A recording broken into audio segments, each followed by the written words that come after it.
நாம இன்னைக்கு பார்க்க போறது ரீசெண்டா மலையாளத்துல ரிலீஸ் ஆன ஒரு ஹாரர் இன்வெஸ்டிகேஷன் த்ரில்லர் மூவி வடக்கன். இந்த படத்தோட கதை என்னன்னா, பிக் பாஸ் மாதிரி ஒரு ரியாலிட்டி ஷோல அந்த ஷோல இருந்த 6 பேரும் அமானுஷ்யமான முறையில செத்து போறாங்க. இந்த கேஸ்ல போலீஸ்காரங்களால கூட ஒரு முடிவுக்கு வர முடியல. அதனால பாராநார்மல் இன்வெஸ்டிகேட்டரான படத்தோட ஹீரோ கிட்ட இந்த கேஸ் வருது. அவர் இந்த இன்வெஸ்டிகேஷன்ல என்ன கண்டுபிடிச்சாரு, எதனால அப்படி நடந்துச்சுங்கிறத வழக்கம் போல இல்லாம வித்தியாசமா சொல்லியிருக்கிற படம் தான் இந்த வடக்கன். வாங்க படத்தோட முழு கதையை பார்ப்போம். படத்தோட ஓப்பனிங்ல மேகாங்கிற ஒரு லேடி தூங்கிட்டு இருக்க அவங்களுக்கு காலையிலேயே டிஜிபி ஜோசப் கிட்ட இருந்து கால் வருது. ராமனுக்கு கால் பண்ணீங்களா, பேசுனீங்களான்னு கேட்க இவங்க நான் ட்ரை பண்ணிக்கிட்டே தான் இருக்கேன், எடுக்க மாட்டாருன்னு சொல்றாங்க. அப்படின்னா அவரோட நம்பரை சென்ட் பண்ணுங்க, நானே அவருக்கு கால் பண்றேன்னு கேட்க இவங்களும் நம்பர் அனுப்பி வைக்கிறாங்க. இந்த மேகா ஒரு மாடலா இருக்காங்க. கொஞ்ச நாளைக்கு முன்னாடி இவங்களோட கணவர் மர்மமான முறையில இறந்துட்டாரு. இப்ப அது விஷயமா தான் ராமன் கிட்ட பேச டிஜிபி ராமனோட நம்பரை வாங்கியிருக்காரு. கட் பண்ணா அப்படியே இவங்க சொன்ன ராமனை காட்டுறாங்க. அவரு இந்தியாலேயே இல்ல, ரொம்ப வருஷமா வெளிநாட்டுல இருக்காப்ல. ராமன் அமானுஷ்யங்களை பத்தி ஆராய்ச்சி பண்ணக்கூடிய பாராநார்மல் இன்வெஸ்டிகேட்டரா இருக்காரு. இந்த ஃபீல்டுல ஃபேமஸான ஆளு. இப்ப அந்த அமானுஷ்யங்களை பத்தி பேசிட்டு இருக்கிற ஒரு குரூப் டிஸ்கஷன் தான் போயிட்டு இருக்கு. அந்த குரூப்ல இருக்கிறவங்க, நீங்க எப்படி இந்த ஃபீல்டுக்குள்ள வந்தீங்க, அமானுஷ்யங்களை கண்டுபிடிக்க என்னென்ன டிவைஸ்லாம் யூஸ் பண்றீங்க, நீங்க இதுவரையும் பார்த்த அமானுஷ்ய சக்தியிலேயே எது மோசமான எக்ஸ்பீரியன்ஸ்னு கேட்டுட்டு இருக்க ராமனும் அவரோட எக்ஸ்பீரியன்ஸ் எல்லாம் அவங்க கிட்ட சொல்லிட்டு இருக்காரு. அப்ப திரும்ப மேகா கிட்ட இருந்து கால் வருது. டிஸ்கஷன்ல இருக்கிறதால எடுக்க முடியல. டிஸ்கஷன் முடிஞ்சதுக்கு அப்புறம் அவரோட அசிஸ்டன்ட் ஆனா மேகா கிட்ட இருந்து கால் வந்ததா சொல்லி கொடுக்குறாங்க. ஹீரோ ராமனும் மேகாவும் சின்ன வயசுல இருந்தே ஃப்ரெண்ட்ஸ். அதுக்கப்புறம் அப்படியே லவ்ஸா மாதிரி 2 பேரும் பயங்கரமா லவ் பண்ணிருக்காங்க. ஆனா ஹீரோ மேகா வீட்டுக்கு மேட்ச் ஆகாத லோவர் கேஸ்ட்ங்கிறதால மேகாவோட அப்பா அம்மா இவங்களோட லவ்வை ஏத்துக்கல, முடியாதுன்னு சொல்லிடுறாங்க. அதனால இவங்களுக்குள்ள பிரேக்கப் ஆயிடுது. அப்ப வெளிநாட்டுக்கு போனவர் தான் இது வரைக்கும் வரவே இல்லை. அங்க போனதுக்கு அப்புறம் ஆனாங்கிற ஒரு பொண்ணை லவ் பண்ணிருக்காரு. இப்ப அவங்களும் ஹீரோவும் ஒன்னா தான் சேர்ந்திருக்காங்க. அதோட ஆனா ஹீரோவுக்கு அசிஸ்டண்டாவும் இருக்காங்க. அன்னைக்கு நைட்டு ஹீரோவும் ஆனாவும் ஒரு ஹோட்டல்ல சாப்பிட்டுட்டு இருக்காங்க. அப்ப அவருக்கு கேரளாவோட டிஜிபி கிட்ட இருந்து கால் வருது. மேகா கிட்ட நம்பர் வாங்கியிருந்தார்ல, அவர் தான் கூப்பிடுறாரு. ரியாலிட்டி ஷோல நடந்த கொலை கேஸை பத்தி கேள்விப்பட்டீங்களான்னு கேட்க ஹீரோ அதை பத்தி எதுவும் தெரியல, இதுவரையும் எதுவும் பார்க்கலன்னு சொல்றாரு. இது ஒரு மோசமான சம்பவம், 7 பேர் மர்மமான முறையில செத்துருக்காங்க, அதுல உங்க ஃப்ரெண்டு மேகாவோட புருஷனும் ஒருத்தர்னு சொல்றாரு. உடனே அது என்ன சம்பவம்னு யூடியூப்ல போட்டு பாக்குறாங்க. ஒரு ரியாலிட்டி ஷோல அந்த ஷோல இருந்த பெஜாங்கிற ஒருத்தர் 7 பேரை மர்மமான முறையில கொண்டு இருக்கிறதா நியூஸ்ல சொல்றாங்க. இன்னொரு பக்கம் சில பேர் இந்த ஷோ நடந்த இடமே ஒரு மர்மமான இடம், அதனால இந்த கொலைக்கு பின்னாடி ஏதோ அமானுஷ்யமான விஷயம் இருக்குன்னு சொல்றாங்க. இதனால மேகா ஹீரோவை ரெக்கமெண்ட் பண்ணி டிஜிபியும் அந்த கொலை மர்மமா இருக்கிறதால ஹீரோவை கூப்பிட்டுருக்காரு. இந்த சம்பவத்தை பத்தி சில வீடியோஸ் எல்லாம் பார்த்த ஹீரோ இதுக்கு பின்னணியில ஏதோ பெருசா இருக்கு, இந்த மாதிரி ஒரு கேஸை தானே தேடிட்டு இருந்தோம், வா கேரளா போலாம்னு சொல்றாரு. கட் பண்ணா அடுத்த நாள் காலையில 2 பேரும் அங்கிருந்து கிளம்பி மேகாவோட வீட்டுல வந்து நிக்கிறாங்க. கதவை திறந்த மேகா ராம வந்திருக்கிறத பார்க்க அவரை பார்த்த உடனே அப்படியே கட்டி பிடிச்சுக்கிறாங்க. அவங்கள தட்டி கொடுத்து ஆறுதல் படுத்தின ஹீரோ ஆனாவா அவங்களுக்கு இன்ட்ரோ பண்ணி வைக்கிறாரு.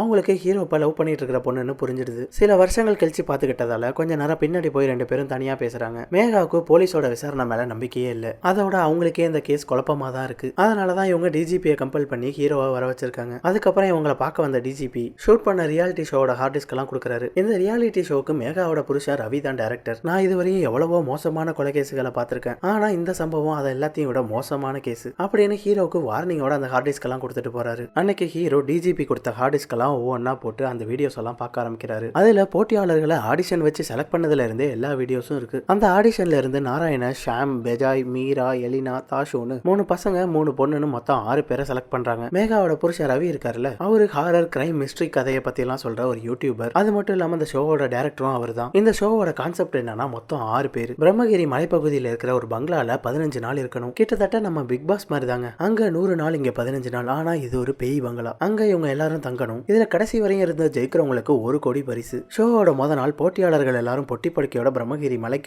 வந்த உடனே அங்கேயே எல்லார்கிட்ட இருந்தும் போனை வாங்கிடுறாங்க. அந்த ஸ்பாட்ல இருந்து இன்னொரு தீவுல தான் பங்களா இருக்கு. அங்க எல்லாரையும் ஒரு படகுல அழைச்சிட்டு போறாங்க. அந்த படகுல தீவுக்கு வந்தவங்க ஒரு வழியா பங்களாக்கு வந்து சேர்ந்துடுறாங்க. பங்களா கிட்ட வந்து பாக்குறப்ப அங்க இந்த ஷோவை தொடங்கி வைக்கிறதுக்கு ஆர்கேன்னு ஒரு செலிபிரிட்டி வந்திருக்காப்ல. அவரு வந்தவங்க எல்லாரையும் வெல்கம் பண்ணி நலம் விசாரிச்சு இந்த ஷோவோட ரூல்ஸ் அண்ட் ரெகுலேஷன்ஸ் சொல்றாரு. இந்த ரியாலிட்டி ஷோல பகல்ல ஃபுல்லா ஃப்ரீயா இருக்கலாம், நைட்ல மட்டும் தான் டெய்லி ஒரு டாஸ்க் கொடுப்பாங்க. கூடவே கேமரா, மைக்கு, நைட் விஷன், ஃபிளாஷ் லைட், பேயை டிடெக்ட் பண்ற டிவைஸ்னு எல்லாமே கொடுத்துருவாங்க. இங்க மொத்தம் 15 நாள் இருக்கணும். டெய்லி என்னென்ன டாஸ்க்னு பேப்பர் எழுதி பாட்டில்ல போட்டு வச்சிருப்பாங்க. நைட் வந்து அதை படிச்சு பார்த்து அந்த டாஸ்க்கை முடிக்கணும் அப்படின்னு அவர் இந்த ரூல்ஸ் எல்லாம் சொல்லி முடிச்சு எல்லாரும் வீட்டுக்கு அனுப்ப 6 பேரும் பங்களாக்குள்ள வராங்க. உள்ள வந்து பங்களாவை சுத்தி முத்தி பாத்துக்கிட்டு இருக்க அங்க கிச்சன்ல 6 பேருக்கும் தனித்தனியா ஒரு பாக்ஸ் இருக்கு. அவங்க பேர் போட்ட பாக்ஸ் எடுக்க அதுல அவங்களுக்கான ரூம் சாவி இருக்கு. எல்லாருக்கும் தனித்தனி ரூம் கொடுத்திருக்காங்க. அந்த சாவி எடுத்துக்கிட்டவங்க அன்னைக்கு அந்த ரூம்ல வந்து செட்டில் ஆகுறாங்க. இந்த வீடு உள்ள வெளில எல்லா இடத்துலயும் சிசிடிவி இருக்கு. அதுக்கான டெக்னிக்கல் டீம்லாம் பங்களால இருந்து தூரமா இருக்காங்க. இந்த பங்களால நிறைய இடத்துல போட்டியாளர்களுக்கு பயம் காட்டுறதுக்காக அங்கங்க பேய் வேற மாதிரி செட்டப்லாம் வச்சிருக்காங்க.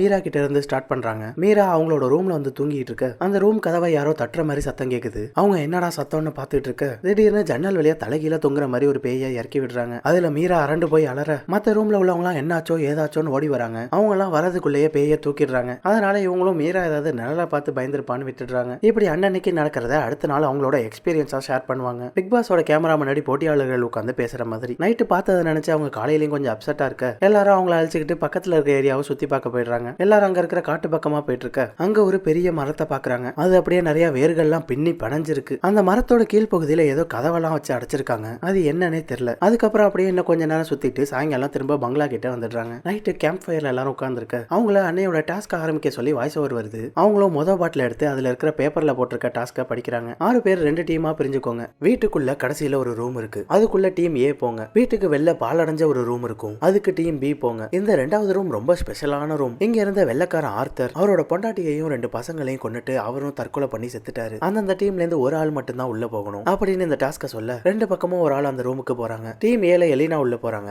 இந்த ரூம்ல உள்ள போய் சேர்ல உட்கார்ந்திருக்கணும். அந்த ரூம்ல கேமரால கேப்சர் ஆகிறதெல்லாம் உள்ள இருக்கிற டிவிலேயே காட்டும். அப்படி எலினா உள்ள வந்து உட்கார்ந்திருக்க ஃபர்ஸ்ட் அவங்களுக்கு பின்னாடி பேய் செட்டப்பா நிக்க விடுறாங்க. திரும்பி பார்த்தா அங்க எதுவும் இல்ல, சரின்னு விட்டுடுறாங்க. திரும்ப அந்த பேயை முன்னாடி நிக்க விட அதுல எலினா அரண்டு போய் கத்தி கதற ஆரம்பிச்சிடுறாங்க. அதுல வெளில நிக்கிற அவங்களோட டீம் ஆளுங்க கதவை திறந்துகிட்டு உள்ள வந்துடுறாங்க. அந்த பேய் தான் செட்டப் ஆச்சு. அங்க பார்த்தா வழக்கம் போல எதுவும் இல்ல. இன்னொரு பக்கம் டீம் பில மீரா ஒரு ரூமுக்கு போக அங்க ஒரு ஆவியை ஏர்ல நிக்க விட்டுருக்காங்க. இவங்க நேத்து நைட்டு பார்த்ததுல இருந்தே இன்னும் வெளில வரல. அதுக்குள்ள இப்படி ஒரு சம்பவத்தை பார்த்துட்டாங்களா? அதுல மீரா தெரிச்சு போய் டீம் கிட்ட ஓடி வந்துடுறாங்க. அடுத்த நாள் காலையில எல்லாரும் வழக்கம் போல அவங்களோட எக்ஸ்பீரியன்ஸ் எல்லாம் ஷேர் பண்றாங்க. இன்னைக்கு நைட்டோட டாஸ்க் என்னன்னா புதையல் வேட்டை. ஒரு க்ளூ கொடுப்பாங்க. அதை வச்சு லீடு பிடிச்சி புதையலை கண்டுபிடிக்கணும். ஷோல அவங்களுக்கான க்ளூவை கொடுக்க 2 டீமும் தேடுதல் வேட்டையா ஆரம்பிக்கிறாங்க. ஒரு டீம் வீட்டுக்குள்ள தேடிட்டு இருக்கு. இன்னொரு டீம் காட்டு பக்கமா போய் தேடுறாங்க. முத நாள் காட்டுக்குள்ள கதவோட ஒரு மரத்தை பார்த்தாங்கல்ல, ஒருவேளை அதுதான் புதையல் வச்சிருக்க இடம்னு கெஸ் பண்ணி ஷாம் அவன் டீமோட அங்க வராங்க. இங்கதான் கண்டிப்பா இருக்கணும்னு ஷாம் அந்த கதவை அடிச்சு திறக்க டக்குன்னு அதுல இருந்து பயங்கரமான காத்தடிக்குது. ஷாம் தள்ளி வந்து விழுந்துடுறான். அதுல நல்லா அடி விழுந்துடுது. ஏஞ்சி பார்த்தா அவன் கழுத்துல ஏதோ நல்லா கிழிச்சிருக்கு. எல்லாரும் இவனுக்கு என்னாச்சுன்னு ஓடி வந்து பார்க்க அப்படியே அந்த கேமை பாதியிலேயே நிறுத்திடுறாங்க. அதுக்கப்புறம் நாராயணனும் பெஜாயும் கேம்ப் ஃபயர் கிட்ட உட்காந்து சரக்க போட்டுட்டு இருக்காங்க. அப்ப நாராயணனுக்கு மட்டும் அவனுக்கு எய்தாப்புல ஏதோ வெளிச்சம் தெரிய அங்க ஏதோ வெளிச்சம் தெரியுதுன்னு ஏஞ்சி ஓடுறான். அங்க பெரிய மரத்துக்கிட்ட வந்து பார்க்க அது பக்கத்திலேயே தீப்பந்தம் ஏத்துற மாதிரி ஒரு இடம் இருக்கு. ஒருவேளை இதுல இருந்து தான் வெளிச்சம் வந்திருக்குமோ அப்படின்னு போதையில 2 பேரும் சரக்க ஊத்தி தீப்பந்தம் வைக்கிற இடத்தை எரிக்கிறாங்க. அதை பார்த்தா மத்த ஆளுங்க வேகமா ஓடி வந்து அவங்க மண்டையிலேயே தட்டி அழைச்சிட்டு போயிடுறாங்க. இந்த கேப்ல ஷாம எங்கேயோ ஆளக்கானும். இவன் எங்கடா போனான்னு பங்களாக்குள்ள வந்து சுத்தி முத்தி தேடுறாங்க. அப்ப வெளில ஏதோ கிணத்துக்கிட்ட இருந்து சத்தம் வருது. கிணத்துக்குள்ள ஏதோ தெரியற மாதிரி இருக்கு. என்னன்னு பாக்குறதுக்காக கைத்தை இழுக்கிறாங்க. பார்த்தா அந்த கைத்துல ஷாம் செத்து பொணமா தொங்கிட்டு இருக்கான். அதை பார்த்தா மொத்த பேரும் பயந்து போய் அவனை மேல கூட தூக்காம கைத்தை அப்படியே கிணத்துலயே விட்டுட்டு வீட்டுக்குள்ள ஓடி வந்துடுறாங்க. அப்போ ஒரு பொண்ணு ரூம்ல ஏதோ சத்தம் கேக்குதுன்னு என்னன்னு வந்து பார்க்க அங்க பார்த்தா உள்ள ஏதோ நெருப்பு ஆவி நடந்து போயிட்டு இருக்கு. கால் தடம் மட்டும் தான் தெரியுது. அந்த தடம்லாம் நெருப்பா இருக்கு. இதை பார்த்து அந்த பொண்ணு அலற எல்லாரும் வேக வேகமா ஓடி வராங்க. இந்த தடவை எல்லாருமே இதை லைவா பாத்துடுறாங்க. இதுக்கு மேல இங்க இருக்க முடியாதுன்னு பதறி போய் கேமரா கிட்ட வந்தவங்க எங்களை காப்பாத்துங்க, இங்க இருந்து எங்களை அழைச்சிட்டு போங்கன்னு கதற அங்க டெக்னிக்கல் ரூம்ல பார்த்தா ஏற்கனவே ரவியும் அவரோட அசிஸ்டன்டும் செத்து கிடக்காங்க. இதுக்கிடையில நாராயணா ஏதோ வெளிச்சம் தெரியுதுன்னு போதையில ஏஞ்சி ஓட பெஜாயும் பின்னாடியே ஓடுறான். அங்க மோட்டார் ரூம்ல ஏதோ எரியற மாதிரி வெளிச்சம் தெரிய நாராயணா உள்ள போந்துடுறான். ஆனா உள்ள வந்து பார்த்தா நார்மலா தான் இருக்கு. அப்ப கூரைக்கு மேல ஏதோ வெளிச்சம் தெரியுதுன்னு பார்க்க மூட்டை கணக்குல அவன் மேல நெருப்பு தனலா கொட்டுது. அதுல நாராயணா அவுட்டு. அதை பார்த்து அரண்டு போன பெஜாய் நாராயணான்னு கத்திக்கிட்டே பங்களாக்குள்ள ஓடி வரான். எல்லாரும் என்னாச்சுன்னு கேட்க அவனால அந்த சம்பவத்தை சொல்ல கூட முடியல. அப்ப என்னதான் தேடிட்டு இருக்கியான்னு செத்து போன நாராயணா உள்ள இருந்து வரான். அதை பார்த்தோன்னா பெஜாய்க்கு இன்னும் அள்ளு விட்டுருது. அப்படியே கூனி குறுகி ஓரமா உட்கார்ந்துடுறான். சரி இரு தண்ணி எடுத்துட்டு வரேன்னு மீரா உள்ள போக அங்க கிச்சன்ல யாரோ இருக்கிற மாதிரி அவங்களுக்கு ஃபீல் ஆகுது. இந்த இடத்துல ஏதோ இருக்குன்னு சுத்தி முத்தி பார்க்க ஏதோ ஒரு அமானுஷ சக்தி அவங்கள முடிய பிடிச்சு தூக்கி நேரா ஓவனுக்குள்ள தூக்கி வீசி மண்டையை சொருவிடுது. அதுல மீரா மண்டை பொசுங்கி செத்துடுறாங்க. அதை பார்த்து மீதி 2 பொண்ணுங்களும் அலறி அடிச்சுக்கிட்டு ஓட ஹால்ல சேர்ல உட்கார்ந்து இருந்த நாராயணன் அவங்க 2 பேரையும் செவுத்துல தூக்கி அடிச்சு சாகடிச்சிடறான். அந்த கேப்ல பெஜாய் அந்த பங்களால இருந்து ஓடி பக்கத்துல இருக்கிற குளத்துல இறங்கிடுறான். அதுக்கப்புறம் அவனுக்கு என்னாச்சுன்னே தெரியல. இப்ப அவன் ஹாஸ்பிட்டல்ல கோமால இருக்கான். ஹீரோ கிச்சன்ல செத்த மீராவோட ஃபுட்டேஜை திரும்ப போட்டு பார்க்க அதை பாஸ் பண்ணி பாக்குறப்ப கிச்சன்ல ஏதோ ஒரு அமானுஷமான உருவம் ஓரமா நிக்கிறது தெரியுது. நாராயணனோடதையும் திரும்பி பாஸ் பண்ணி பார்க்க அவனுக்குள்ள ஏதோ ஒரு அமானுஷ சக்தி உள்ள வந்துட்டு போறது தெரியுது. இது எல்லாத்தையும் பார்த்த ஹீரோக்கு அங்க கண்டிப்பா ஏதோ ஒண்ணு இருக்குன்னு புரிஞ்சிடுது. அந்த இடத்துல ஏதோ ஒரு அமானுஷ சக்தி இருக்கிறது இப்ப ஹீரோவுக்கு உறுதி ஆயிடுது. அதனால அந்த இடத்த பத்தி டீடைலா தெரிஞ்சுக்கிறதுக்காக ஆந்த்ரோபாலஜில எக்ஸ்பர்ட்டான ஆயிஷாங்கிற ஒரு லேடிக்கு கால் பண்ணி வர சொல்றாரு. அவங்களுக்கு ஆல்ரெடி ஹீரோவை பத்தி தெரியுங்கிறதால ஹீரோவை வந்து மீட் பண்றாங்க. அவங்க கிட்ட அந்த இடத்த பத்தி சொல்ல ஆரம்பிக்கிறாங்க. பல 100 ஆண்டுகளுக்கு முன்னாடி இருந்த பிரம்மகிரியை காட்டுறாங்க. குலசேகரன் ஒருத்தர் தாங்க அந்த ஊரோட தலைவர். அந்த ஊர்ல முகில்னு ஒரு அழகான பொண்ணு இருக்காங்க. குலசேகரன் 2ஆம் தரமா அந்த முகில கல்யாணம் பண்ணிக்கிறாரு. அவங்கள எந்த ஆம்பளைங்க கண்ணிலையும் படாம வீட்டுக்குள்ளேயே தான் வச்சிருப்பாரு. வருஷத்துக்கு ஒரே ஒரு நாள் திருவிழா அன்னைக்கு மட்டும்தான் அவங்கள வெளில விடுவாரு. அந்த திருவிழாவுக்கு குஞ்சம்பூங்கிற ஒருத்தர் தான் சாமியாடி சடங்கு சம்பிரதாயம் எல்லாம் பண்ணுவாரு. அவரு மலையான்கிற ஒரு சமூகத்தை சேர்ந்தவர். அதனால அவரை இந்த மக்கள் கிட்ட நெருங்க கூட விட மாட்டாங்க. இருந்தாலும் சம்பிரதாயப்படி அவர் தான் சாமி ஆடணும். அவரு திருவிழாக்காக தன்னை அலங்காரம் பண்ணிக்கிட்டு தயாராகிட்டு இருக்க அப்பதான் முகில் அவரை முத தடவை பாக்குறாங்க. அவரை அந்த வேஷத்துல பார்த்துட்டு அவங்களுக்கு ரொம்ப பிடிச்சு போயிடுது. அதனால அவரை வந்து மயக்கினவங்க அவர் ஒரு தனி ரூமுக்கு அழைச்சிட்டு போய் அவரு கூட நெருக்கமா இருக்கிறாங்க. இவங்க 2 பேரும் ஒன்னா இருக்கிறத இந்த ஊர் தலைவர் குலசேகரன், அதாவது முகிலோட புருஷன் பாத்துடுறாரு. 2 பேரும் ஒன்னா இருந்துட்டு வந்ததுக்கு அப்புறம் குஞ்சம்பூ சாமி ஆட ஆரம்பிக்க குலசேகரன் அவர் ஆளை விட்டு குஞ்சம்பூவை குத்திடுறாரு. முகிலுக்கு குஞ்சம்பூ சாதாரண நிலையில இருந்திருந்தா பிடிச்சிருக்காதான், அவரு சாமி வேஷத்துல இருந்ததாலதான் பிடிச்சிருந்தது. இப்ப அவரையே குத்திட்டாங்க. அதனால அவங்க அங்க இருந்து போயிடுறாங்க. எங்க போனாங்க, இதுக்கப்புறம் அவங்களுக்கு என்ன ஆச்சுங்கிறத நமக்கு காமிக்கல. குஞ்சம்பூ சாகுறப்ப மனித நிலைக்கும் தெய்வ நிலைக்கும் நடுவுல இருந்திருக்காரு. அதனால அவர் செத்ததுக்கு அப்புறம் ஊருக்குள்ள நிறைய கொடூரமான மரணங்கள் ஏற்பட ஆரம்பிச்சிருக்கு. பயிர்கள்லாம் நாசமாகி இருக்கு. அந்த ஊர்ல இருக்கிற மிருகங்க, ஊருக்கு மேல பறக்கிற பறவைங்க எல்லாமே செத்து போக ஆரம்பிச்சிருக்கு. அதனால இந்த விஷயத்தை கேள்விப்பட்ட பக்கத்து ராஜ்யத்தோட அரசர் பெருமாளன் ஒருத்தரை கூப்பிட்டு குஞ்சம்பூவோட ஆவியை அடக்கி பெரிய மரத்துக்குள்ள அடைச்சிருக்காரு. அதோட அந்த தீவுக்குள்ள யாரும் வரக்கூடாதுன்னு அந்த தீவுக்கு வரதுக்கான பாதையை அந்த அரசர் கட் பண்ணிருக்காரு. அதுக்கப்புறம் பல வருஷங்கள் கழிச்சு பிரிட்டிஷ்காரங்க யாரோ அந்த வீட்டை வாங்கி இருந்திருக்காங்க. ஆனா அவங்க கொடூரமா இறந்திருக்காங்க. இப்படிப்பட்ட ஒரு தீவுல இருக்கிற அந்த பங்களால தான் ரியாலிட்டி ஷோ நடந்திருக்குன்னு ஆயிஷா மொத்த கதையும் சொல்லி முடிக்கிறாங்க. குஞ்சம்பூவை அடிச்சு வச்சிருந்த மரத்தை தான் கேம்ல இருந்தவங்க திறந்திருக்காங்க. ஷாம கூட காத்து அடிச்ச மாதிரி ஏதோ தூக்கி அடிச்சது இல்ல, அது அவரோட ஆவிதான் வெளில வந்திருக்கு. அதனாலதான் அவ்வளவு சம்பவமும் நடந்திருக்கு. அந்த பங்களாக்கு ஹீரோ போறதுக்கு முடிவு பண்றாரு. ஹீரோவும் ஆனாவும் அங்க கிளம்பிட்டு இருக்க மேகா நானும் வரதா சொல்லி அவங்க கூட கிளம்புறாங்க. 3 பேருமா சேர்ந்து பிரம்மகிரி மலையில இருக்கிற பங்களாக்கு வந்து சேர்றாங்க. முதல்ல வீடு முழுக்க சுத்தி பாக்குறாங்க. கிணறு, மோட்டார் ரூம்னு அவங்க எல்லாரும் செத்து போன இடங்கள் எல்லாம் வந்து அனலைஸ் பண்றாரு. கடைசியா கதவு இருக்கிற மரத்துக்கிட்ட வந்து அங்க சுத்தி பார்த்துட்டு இருக்க அங்க மேகாக்கு ஏதோ பாட்டு சத்தம் கேக்குது. கொஞ்சம் போ ஆடுறப்ப ஒரு பாட்டு பாடுவாங்கல்ல, அந்த பாட்டு இவங்களுக்கு கேக்குது. அவங்களுக்கு மட்டும் ஏதோ ஒரு பாட்டு கேக்குதுன்னு தெரியுது. ஆனா அதை யார்கிட்டயும் சொல்லிக்கல.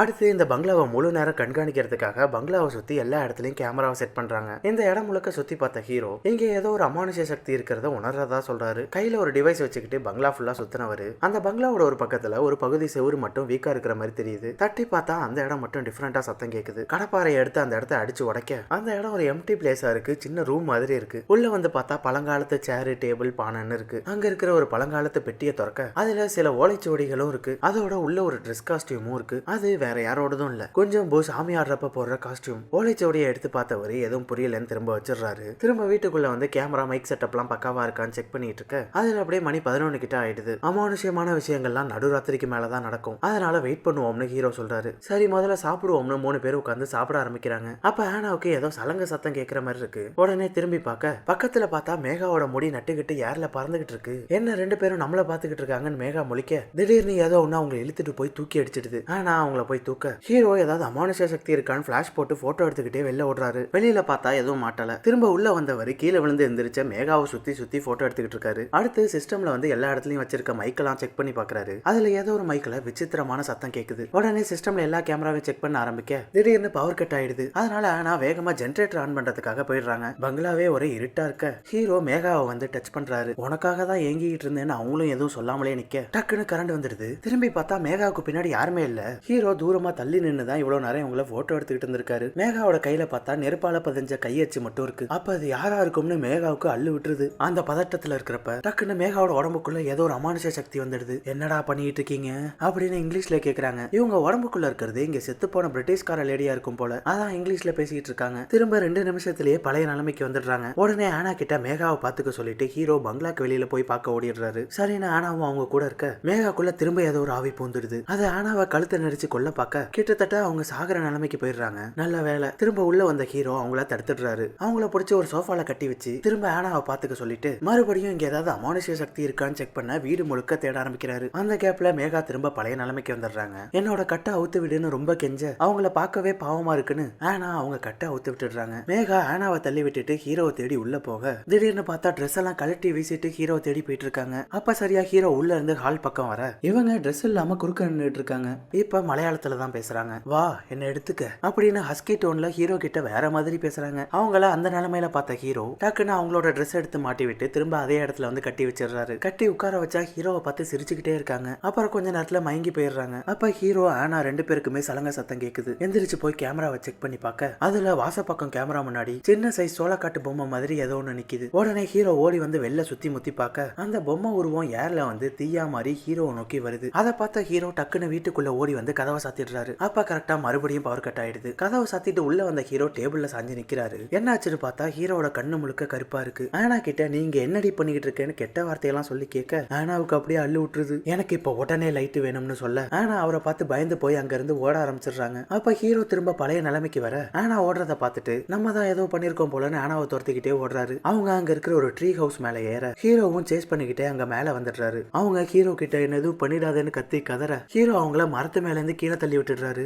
அதுல அவங்க அப்படியே செத்தே போயிடுறாங்க. திரும்ப நார்மல் ஸ்டேஜுக்கு வந்தவர் என்ன நடந்துச்சுன்னு புரியாம கேமரா ஃபுட்டேஜ் எல்லாம் செக் பண்ணி பாக்குறாரு. அப்ப அவருக்குள்ள ஏதோ ஒரு அமானுஷ்ய சக்தி வந்திருக்கு. அவர் கையால தான் அவரோட லவ்வர் ஆனாவை தள்ளி விட்டு கொண்டு இருக்காரு. அத அவர் ஃபுட்டேஜ்ல பார்க்க அதுல ஹீரோ அப்படியே நொறுங்கி போயிடுறாரு. அப்ப திரும்ப வெளில சலங்க சத்தம் கேட்க ஹீரோ வெளில ஓடி வராரு. அங்க சத்தம் கேட்கிற பக்கமா ஓடி பக்கத்துல இருக்கிற குளத்துக்கிட்ட வந்தவர் குளத்துக்குள்ள ஓடி போய் இறங்கி குளத்துக்குள்ள முங்கிடுறாரு. எங்கடா ஆளை காணும் மேல போய் சேர்ந்துட்டாருன்னு பார்க்க கொஞ்ச நேரத்துல மேல மிதந்து வெளில வராரு. அந்த ஏரியால அவரோட காதுக்கு மேல சத்தம் கேக்குது. கூடவே மந்திரம் ஓதுற சத்தமும் கேக்குது. குளத்துல இருந்து மிதந்துகிட்டே வெளில வந்தவர் பங்களால ஒரு ரூம் உடைச்சு உள்ள போனார்ல, அந்த ரூமுக்கு வந்து அங்க இருந்த சலங்கை எடுத்து கட்டிக்கிட்டு முகத்தை அலங்காரம் பண்ணிக்கிட்டு குஞ்சம்பூவோட காஸ்டியூம் எடுத்து போட்டுக்கிறாரு. குஞ்சம்பூவோட ஆவி இவருக்குள்ள பூந்துருச்சுங்க. அது மட்டும் இல்லாம தீபந்தத்தை எடுத்துக்கிட்டு காட்டு பக்கம் வந்தவர் குஞ்சம்பூ ஆடுற மாதிரி அங்க வெறித்தனமா சாமி ஆட ஆரம்பிக்கிறாரு. அப்ப பங்களாக்குள்ள இருந்த மேகா கட்ட ஒத்துக்கிட்டு காட்டுக்குள்ள வந்து ஹீரோவை காப்பாத்திடுறாங்க. அவரை கைத்தாங்களா பிடிச்சி கார்ல ஏத்திக்கிட்டு அங்க இருந்து கிளம்பிடுறாங்க. கார்ல அவரு பின் சீட்ல எதையோ பார்த்து சிரிச்சுக்கிட்டே வராரு. ஆனா அங்க பார்த்தா யாருமே இல்ல. அப்பதான் ஆயிஷா கிட்ட இருந்து வாட்ஸ்அப்ல வாய்ஸ் மெசேஜ் வருது. ஆந்த்ரோபாலஜி எக்ஸ்பர்ட் இருக்காங்களா, அவங்க தான் ஆயிஷா. நான் சொல்றத நல்லா கேளுங்க,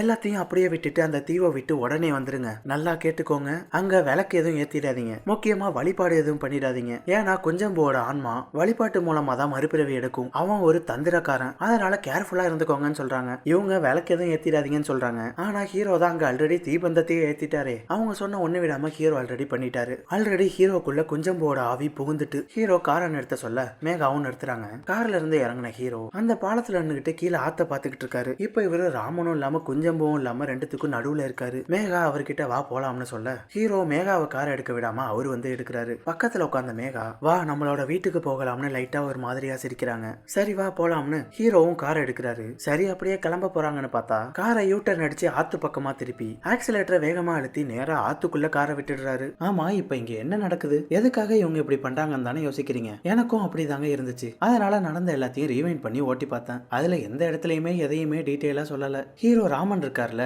அவரோட முழு பேர் ராமன் பெருமாளன். குஞ்சம்பூ கூட இந்த சமூகத்தை சேர்ந்தவர் தான். குஞ்சம்பூவோட ஆன்மாவை அடக்கின பெருமாளனும் இந்த சமூகத்தை சேர்ந்தவர் தான். குஞ்சம்பூவும் முகிலும் எப்படி ஜாதி காரணமா பிரிஞ்சாங்களோ எக்ஸாக்டா அதே காரணத்துக்காக தான் ஹீரோவும் மேகாவும் பிரிஞ்சாங்க. இதுல பயங்கரமான ஹைலைட் என்னன்னா மேகா முகிலோட அதே சமூகத்தை சேர்ந்தவங்க. அதை வச்சு பாக்குறப்ப அவங்க முகிலோட வாரிசு வரிசையில வந்தவங்களா இருக்கணும். அதே மாதிரி ஹீரோ ராமன் பெருமாளன் வாரிசை சேர்ந்தவரா இருக்கணும். ஏன்னா இப்ப இவரு கூட அமானுஷத்தை கண்டுபிடிக்கிற வேலை தான் பாத்துக்கிட்டு இருக்காரு. அந்த ஜென்மத்துல தான் அவங்களால ஒண்ணு சேர முடியல. இப்ப குஞ்சம்பூ அவரோட ஆவியை அடக்கின பெருமாளனோட வாரிசு ராமன் மூலமா அவரோட உடம்புல பூந்துட்டாரு. அந்த ஜென்மத்துல தான் சேர முடியல. இதுக்கு அடுத்து வர ஜென்மத்திலேயாவது சேருவோம்னு இப்ப சேர்ந்து செத்து இருக்காங்க. இப்ப காரு ஆத்துக்குள்ள போயிடுது. அப்படியே தண்ணிக்குள்ள கேமராவை கொண்டு போறாங்க. பார்த்தா அது உள்ள ஏதோ பிளாக் ஹோல் மாதிரி இருக்கு. அதை தாண்டி போனா ஃபுல்லா விண்வெளியா இருக்கு. அதுக்கப்புறம் பார்த்தா பெயிண்டிங் உலகமா இருக்கு. ஹீரோ அந்த பெயிண்டிங் உலகத்துல இருக்கிற ஆத்துல கிடக்க குஞ்சம்பூவோட வேஷம் மாதிரி முகத்துல பாதி வேஷத்தோட அங்க வந்த ஒரு சின்ன பையன் ஹீரோ பக்கத்துல கிடக்கிற அவரோட வாட்ச எடுக்கிறான். அந்த வாட்ச்ல டைம் ரிவர்ஸ்ல ஓடிட்டு இருக்கு. ஹீரோ அந்த பையனை தொட போக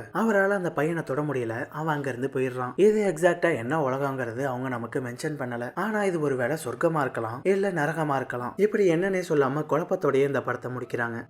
இந்த வீடியோ எப்படி இருந்துச்சுன்னு கமெண்ட்ஸ்ல சொல்லுங்க. பிடிச்சிருந்தா லைக் போடுங்க. சேனலுக்கு புதுசா இருந்தீங்கன்னா சப்ஸ்கிரைப் பண்ணிட்டு பக்கத்துல இருக்க பெல் ஐக்கானை மறக்காம தட்டி விட்டுருங்க.